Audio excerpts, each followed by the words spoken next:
Грех есть уклонение от доброго, недопускаемое ни законом, ни природой.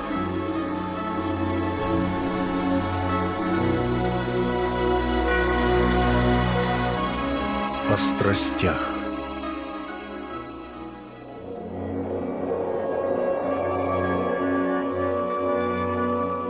Христианство понимает грех как нарушение заповеди Божией. Первый грех совершили Адам и Ева, нарушив запрет Бога вкушать с древа познания добра и зла. Следствием грехопадения стало ослабление связи человека с Богом, разрыв и отчуждение между людьми, искажение человеческой природы, смерть и небытие. С тех пор каждый совершаемый проступок усиливает внутренний разлад человеческого бытия. В грехе существуют видимая и невидимая стороны. Видимая сторона – это сам греховный поступок. Невидимая – это душевные побуждения, которые привели к его совершению. Самое действенное оружие в борьбе с укорененными в душе греховными навыками – духовное трезвение или постоянное памятование о грехе и покаяние.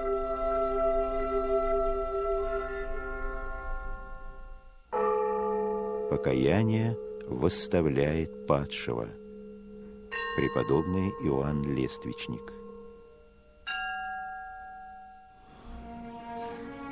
В помощь человеку, вставшему на путь покаяния и борьбы со страстями, Церковь предлагает веками разработанное христианскими отцами учение о страстях как об источнике греха и об их действии в нас. Согласно этому учению, все греховные состояния человеческой души могут быть сведены к 8 главным страстям: чревоугодие, блуд, сребролюбие, гнев, печаль, уныние, тщеславие и гордость.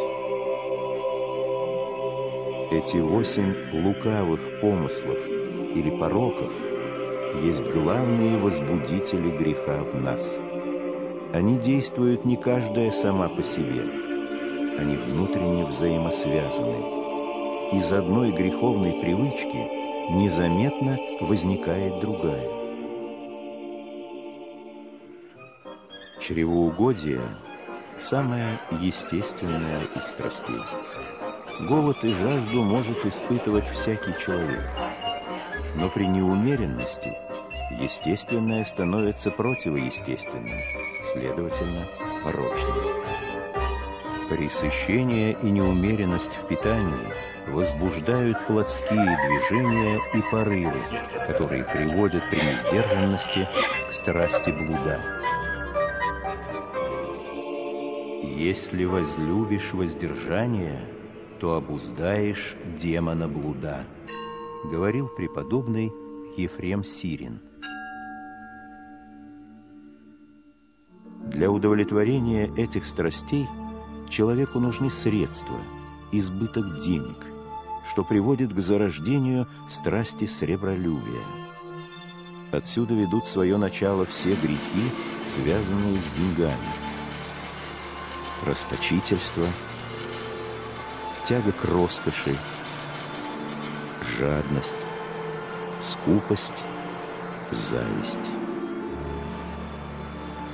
Неудачи в жизни, неуспех в расчетах и планах приводят к гневу, печали и унынию. Последние могут привести человека к самоубийству, греху, после которого невозможно покаяться, а значит и получить от Бога прощение. От гнева рождаются раздражительность, озлобленность, ссоры, вражда, которые подтачивают отношения между людьми. Любая из страстей может привести к смертному греху, убийству. Каждая страшна и разрушительна для человека. Различают страсти, происходящие от пороков: чревоугодие, блудная страсть, сребролюбие и гнев.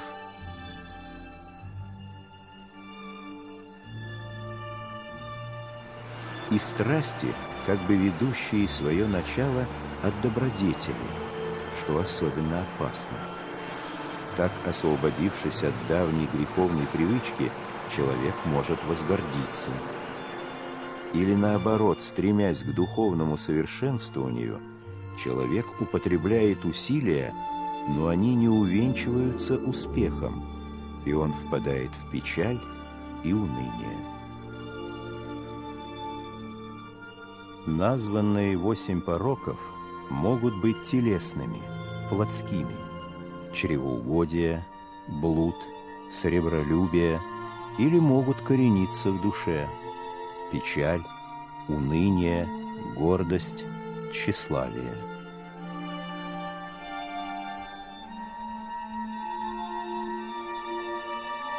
Страсти разделяются на открытые и тайные.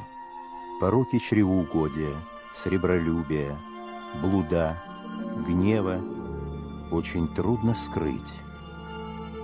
Они прорываются на поверхность при каждом удобном случае. А страсти печали, уныния, иногда даже тщеславия и гордости могут быть скрыты от окружающих, и самим человеком осознаются труднее. Опасность страсти в том, что, укоренившись в душе, она берет власть над человеком, который становится рабом греховных стремлений.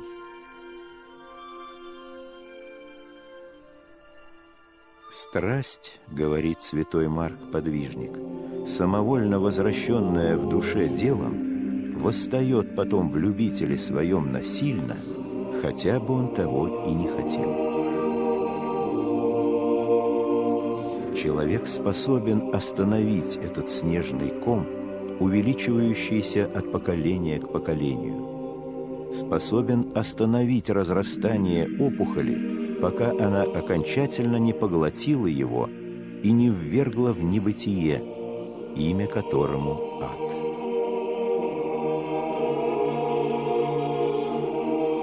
Страдающий от страстей человек может начать трудный путь своего освобождения, прибегая к таинствам церкви, исповеди и покаянию в грехах, и обретая поддержку через соединение с самим Господом Иисусом Христом в Евхаристии, таинстве причащения Его плоти и крови.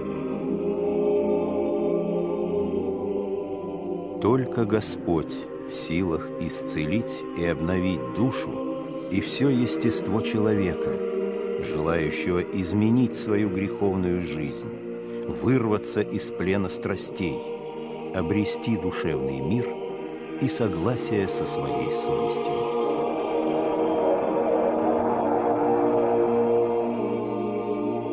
Оживление души совершается волей Божией и силой Божией, но от человека требуется его произволение в принесении Богу покаяния.